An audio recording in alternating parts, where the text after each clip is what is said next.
முதல் வாசகம். உன் வித்துக்கும் அவள் வித்துக்கும் பகையை உண்டாக்குவேன்.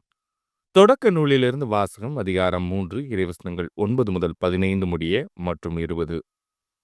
ஆண்டவராகிய கடவுள் மனிதனை கூப்பிட்டு, நீ எங்கே இருக்கின்றாய் என்று கேட்டார். உன் குரல் ஒலியை நான் தோட்டத்தில் கேட்டேன், ஆனால் எனக்கு அச்சமாக இருந்தது. ஏனெனில் நான் ஆடையின்றி இருந்தேன், எனவே நான் ஒளிந்து கொண்டேன் என்றான் மனிதன். நீ ஆடையின்றி இருக்கிறாய் என்று உனக்குச் சொன்னது யார்? நீ உண்ணக்கூடாது என்று நான் விலக்கிய மரத்திலிருந்து நீ உண்டாயோ என்று கேட்டார். அப்பொழுது அவன், என்னுடன் இருக்கும்படி நீர் தந்த அந்த பெண் மரத்தின் கனியை எனக்கு கொடுத்தார், நானும் உண்டேன் என்றான்.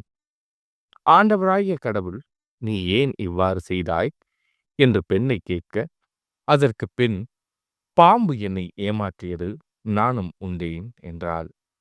ஆண்டவராகிய கடவுள் பாம்பிடம், நீ இவ்வாறு செய்ததால் கால்நடைகள், காட்டு விலங்குகள் அனைத்திலும் சபிக்கப்பட்டிருப்பாய். உன் வயிற்றினால் ஊர்ந்து உன் வாழ்நாள் எல்லாம் புழுதியை தின்பாய். உனக்கும் பெண்ணுக்கும், உன் வித்துக்கும் அவள் வித்துக்கும் பகையை உண்டாக்குவேன். அவள் வித்து உன் தலையை காயப்படுத்தும், நீ அதன் குதிங்காலை காயப்படுத்துவாய் என்றார். மனிதன் தன் மனைவிக்கு ஏவாள் என்று பெயரிட்டான், ஏனெனில் உயிருள்ளோர் எல்லாருக்கும் அவளே தாய். இது ஆண்டவரின் அருள்வாக்கு. இறைவா, உமக்கு நன்றி. பதிலுரை பாடல்.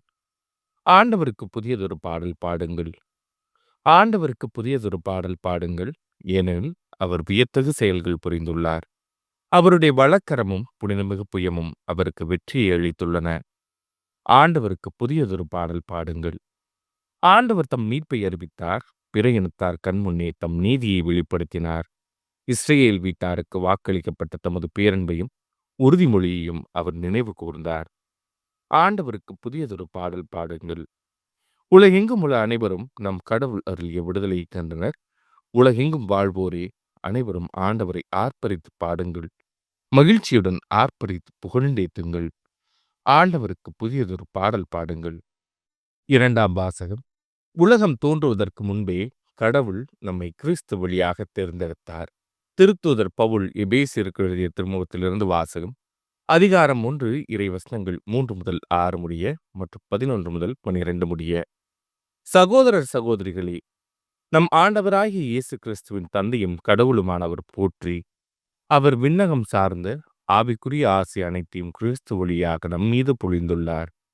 நாம் தூயோராகவும் மாசற்றோராகவும் தம் திருமுன் விளங்கும்படி உலகம் தோன்றுவதற்கு முன்பே கடவுள் நம்மை கிறிஸ்து வழியாக தேர்ந்தெடுத்தார். அவர் நம்மை இயேசு கிறிஸ்துவின் மூலம் தமது சொந்தமான பிள்ளைகளாக்கிக் கொள்ள அன்பினால் முன்குறித்து வைத்தார். இதுவே அவரது விருப்பம், இதுவே அவரது திருவுளம். இவ்வாறு தம் அன்பார்ந்த மகன் வழியாக நம் மீது புயர்வற்ற அருளை பொழிந்தருளியதால் அவரது புகழை பாடுவோம். கடவுள் தமது திருவுளத்தின் திட்டத்தின்படி அனைத்தையும் செயல்படுத்தி வருகிறார். அவரது தீர்மானத்தால் நாம் முன்குறிக்கப்பட்டு கிறிஸ்து வழியாய் அவரது உரிமை பெற்றுக்கு உரியவரானோம். இவ்வாறு கிறிஸ்துவின் மேல் முதலில் நம்பிக்கை வைத்த நாங்கள் கடவுளுடைய மாட்சியை புகழ்ந்து பாட வேண்டுமென அவர் விரும்பினார். இது ஆண்டவரின் அருள்வாக்கு. இறைவா, உமக்கு நன்றி. நற்செய்திக்கு முன் வாழ்த்தொலி. அல்லேலூயா, அல்லேலூயா. அருள் நிறைந்த மரியே வாழ்க. ஆண்டவர் உம்மோடு இருக்கிறார். பெண்களுக்குள் நீர் ஆசி பெற்றவர். அல்லேலூயா. நற்செய்தி வாசகம். இதோ கருவுற்று ஒரு மகனை பெறுவீர்.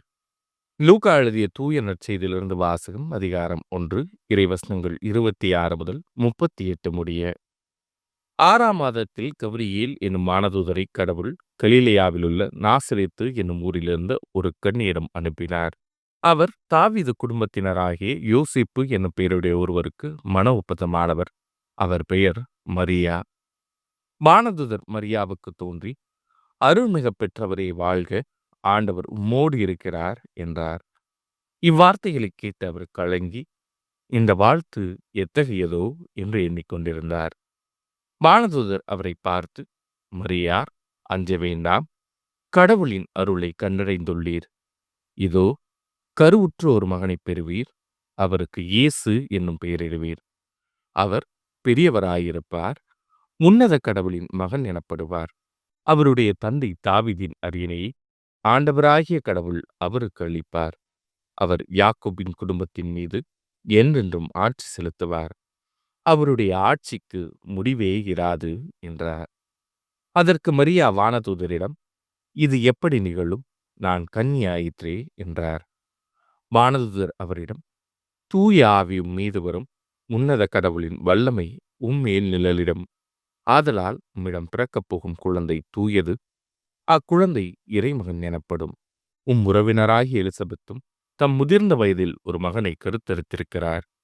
கருவுற இயலாதவர் என்று சொல்லப்பட்ட அவருக்கு இது 6ஆம் மாதம். ஏனெனில் கடவுளால் இயலாதது ஒன்றுமில்லை என்றார். பின்னர் மரியா, நான் ஆண்டவரின் அடிமை, உம் சொற்படியே எனக்கு நிகழட்டும் என்றார். அப்பொழுது வானதூதர் அவரை விட்டு அகன்றார். இது ஆண்டவரின் அருள்வாக்கு. கிறிஸ்துவே உமக்கு புகழ்.